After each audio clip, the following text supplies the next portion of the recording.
The only way you can change the world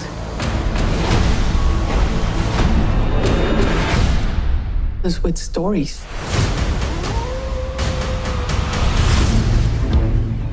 People really want to know what it feels like to be a photographer.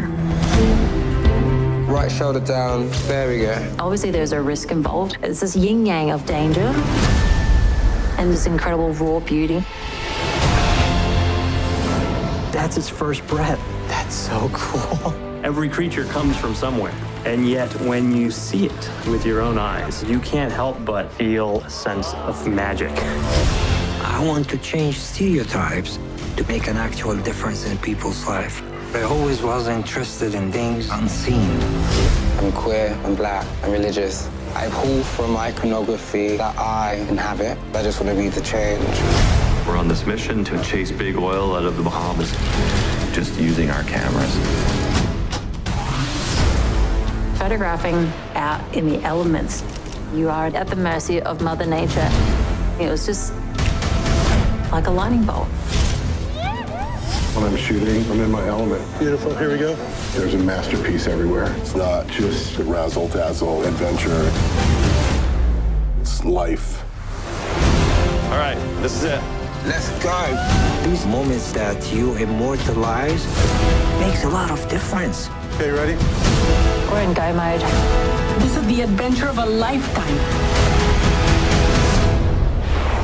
Just imagine how much more is out there.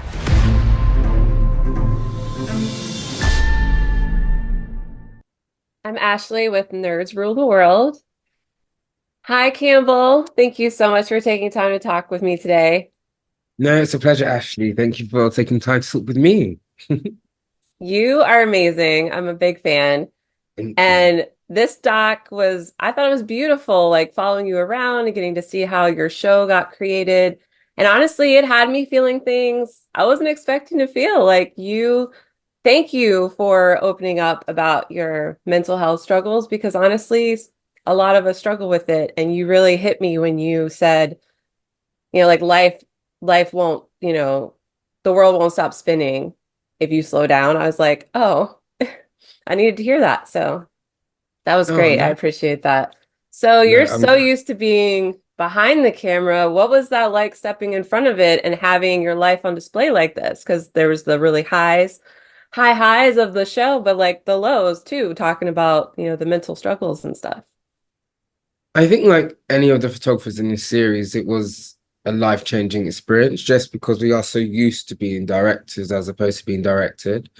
But for me personally, it allowed me to really take a step back and to be able to actually figure out what I'm doing and how I'm doing, how it affects me.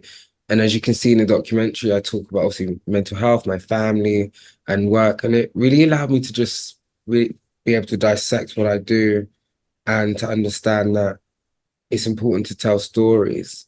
And I think it's something that a lot more photographers, I think, will be inclined to do or should do, because, taking a photograph, creating images isn't just clicking a photo, clicking a button, there's a lot more that goes into it. And yeah, it really allowed me to see what a huge village I have that helps raise me up to create the images that the world gets to see. It was great. I love seeing all your friends and your family just come together for you for this and the whole I Love Campbell show and stuff. So I would love to talk about that Ghana trip. You said you went in about 10% prepared and you wanted to kind of leave the rest open for surprises. What surprised you the most about that experience when you were there? I think because usually when I'm working over in London or New York, it's a lot of planning, down from lighting, location, casting, everything's so planned. And I wanted, because obviously I was doing the video Uncolonize My Tongue with Love and doing a photo shoot. So I wanted there to be an essence of magicalness, an essence of spontaneity. And the thing that popped out the most was the love of the people, because obviously casting, usually I cast before I get anywhere. And then also just how my lens changed, because having to shoot in Ndulezi, which is in the furthest western region, and I'm scared of water. I can't really swim. So all these things, I had to change how had to capture the image. And it really added to it. It really made me feel like I was telling a narrative story with my work as opposed to still imagery. Like in I Love Campbell, you have the very distinct Bible stories imagery, which is very detailed. And then I think Ghana allowed me to be free, and it strengthened my photography reflex. I think having to do those kind of photo shoots, you really have to think on your feet. And yeah, I was surprised by that. The people, how quick my brain was, and the love I've received for something that was so spontaneous to a lot of people. It was beautiful. Thank Did you. do you think that helped, like any shoots that you've done since then, to kind of help you more live in that moment and be a little less planned and kind of let things happen? Or is it still pretty structured when you're doing things around, like, New York, London, all the big cities? I would say 100%. The lens of Campbell Addy changed after this documentary. And like one key shoot I did that came out this year was the Vogue shoot with Usher. And that had the essence of my Ghana shoot. I was in Las Vegas, never been there before. I was shooting this megastar, and I had to kind of have one eye out here and one eye at the camera, always looking at different angles, lighting, space. And I think having done that documentary really prepared me for that. And my work has changed. The lens, I'm a lot less free. I'm a lot less constrictive with my ideas. I kind of have the skeleton, and then I always allow for the environment, the day, the energy to seal the deal with my photos now. So yeah. I love that. How do you hope to inspire the next generation, and honestly, even current photographers and creators, when it comes to being a voice for change in an industry that definitely still has a long way to go? I hope that the inspiration comes from just seeing how honest I've been. I think anyone who watches the photography series will be inspired, regardless of whether you're a photographer or not. I think specifically in my episode, not specific, I think the whole series, we really have shown how, as photographers, we put so much of our soul into things.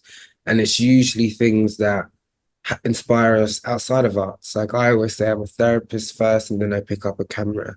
Like Paul and Cristina are definitely divers, and Jimmy is a climber. So all of these things we do outside of our lives inspire us to pick up the lens. So I think anyone who comes in to view it, reads about it, even if it's a trailer, I hope it inspires them just to understand that the loves that they truly inhabit in their life can become something great, and that can be something that can teach and help other people. Because Lord knows that years ago, I didn't think I'd be able to be sitting here saying I have a documentary, but I made sure the things I did it with love, and I've done them with authenticity. And I think everyone in this series can attest to that.